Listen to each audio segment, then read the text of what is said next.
High বন্ধুরা, আমি আজিম, আর আপনারা দেখছেন আজিম নিউজ টিভি।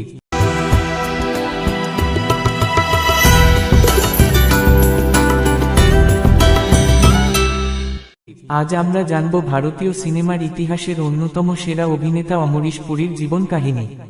তিনি শুধু একজন ভিলেন ছিলেন না, বরং ছিলেন একজন অসাধারণ চরিত্রাভিনেতা, যার কণ্ঠ, ব্যক্তিত্ব এবং অভিনয় আজও কোটি দর্শকের মনে পড়ে।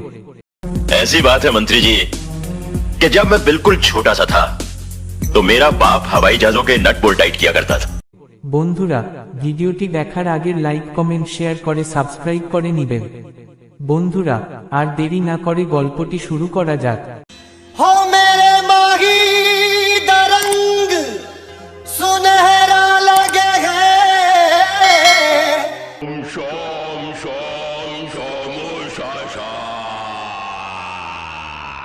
অমরিশ পুরী 1932 সালের 22 জুন তৎকালীন ব্রিটিশ ভারতের পাঞ্জাবের নওয়ান শহরে জন্মগ্রহণ করেন। তার বাবা ছিলেন লালা নিহাল চাঁদ এবং মা বেদ কৌর। তাদের পরিবারে অভিনয়ের পরিবেশ ছিল। তার বড় ভাই মদন পুরী এবং চমন পুরীও জনপ্রিয় অভিনেতা ছিলেন। ছোটবেলা থেকেই অমরিশ পুরীর অভিনয়ের প্রতি গভীর আগ্রহ ছিল। পড়াশোনা শেষ করে তিনি মুম্বাইয়ে এসে চলচ্চিত্রে সুযোগ খুঁজতে শুরু করেন, কিন্তু প্রথম স্ক্রিন টেস্টেই তিনি ব্যর্থ হন। অনেকেই তখন অভিনয়ের স্বপ্ন ছেড়ে দিতেন, কিন্তু অমরিশ পুরী হাল ছাড়েননি। সংসার চালানোর জন্য তিনি সরকারি প্রতিষ্ঠানে চাকরি করেন, পাশাপাশি নাট্যদলে যোগ দিয়ে মঞ্চে অভিনয় শুরু করেন। বিখ্যাত নাট্যকার সত্যদেব দুবের সঙ্গে কাজ করতে করতে তিনি একজন দক্ষ মঞ্চশিল্পী হিসেবে পরিচিতি লাভ করেন। 1979 সালে নাট্যজগতে অসামান্য অবদানের জন্য তিনি সঙ্গীত নাটক আকাদেমি পুরস্কার লাভ করেন। 40 বছর বয়সের পর তিনি ধীরে ধীরে চলচ্চিত্রে নিয়মিত সুযোগ পেতে শুরু করেন।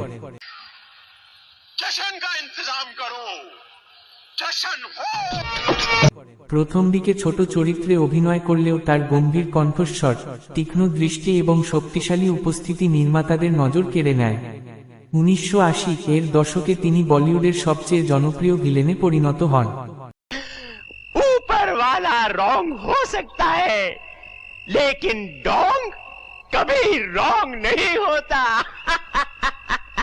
Indiana Jones and the Temple of Doom ছবিতে মোলা রামের চরিত্রে অভিনয় করে আন্তর্জাতিক দর্শকদের কাছেও পরিচিতি পান। এরপর মিস্টার ইন্ডিয়া ছবিতে মোগ্যাম্বো চরিত্রে তার সংলাপ মোগ্যাম্বো খুশ হুয়া ভারতীয় সিনেমার ইতিহাসে সবচেয়ে জনপ্রিয় সংলাপগুলোর একটি হয়ে যায়। मोगैम्बो खुश हुआ। তবে তিনি শুধু ভিলেনই ছিলেন না। দিলওয়ালে দুলহনিয়া লে যায়েঙ্গে ছবিতে কঠোর কিন্তু শেষ পর্যন্ত স্নেহশীল বাবার চরিত্রে অভিনয় করে তিনি প্রমাণ করেছিলেন তিনি সব ধরনের চরিত্রেই সমান দক্ষ। এছাড়াও ঘায়াল, দামিনী, করণ অর্জুন, বিরাস্ত, গাদার, এক প্রেম কথা, নায়ক সহ অসংখ্য ছবিতে তার অভিনয় দর্শকদের মুগ্ধ করেছে। অমরিশ পুরী হিন্দির পাশাপাশি তামিল, তেলুগু, কন্নড়, মালয়ালম ও মারাঠি ভাষার চলচ্চিত্রেও অভিনয় করেছেন। তার ক্যারিয়ারে 450টিরও বেশি চলচ্চিত্র রয়েছে, যা তাকে ভারতীয় চলচ্চিত্র ইতিহাসের অন্যতম ব্যস্ত ও সফল অভিনেতায় পরিণত করেছে। ব্যক্তিগত জীবনে তিনি ছিলেন অত্যন্ত শান্ত, ভদ্র ও পরিবারপ্রেমী মানুষ। তার স্ত্রী ছিলেন উর্মিলা দিবেকর। তাদের এক ছেলে ও এক মেয়ে রয়েছে। পর্দায় ভয়ঙ্কর ভিলেন হলেও বাস্তব জীবনে তিনি সহশিল্পীদের কাছে ছিলেন অত্যন্ত আন্তরিক ও স্নেহশীল একজন মানুষ।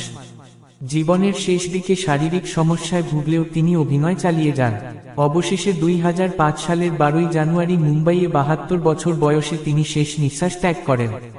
তার মৃত্যু ভারতীয় চলচ্চিত্র জগতের জন্য এক অপূরণীয় ক্ষতি ছিল। আজও যখন ভারতীয় সিনেমার সেরা ভিলেনদের কথা ওঠে, অমরিশ পুরীর নাম সবার আগে উচ্চারিত হয়।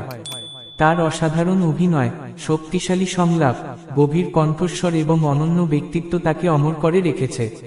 তিনি শুধু একজন অভিনেতা নন, ভারতীয় চলচ্চিত্রের এক অবিস্মরণীয় কিংবদন্তি। ভিডিওটি যদি ভালো লাগে তাহলে অবশ্যই লাইক করুন, চ্যানেলটি সাবস্ক্রাইব করুন এবং এমন আরও জীবনীমূলক ভিডিও পেতে পাশে থাকুন। ধন্যবাদ।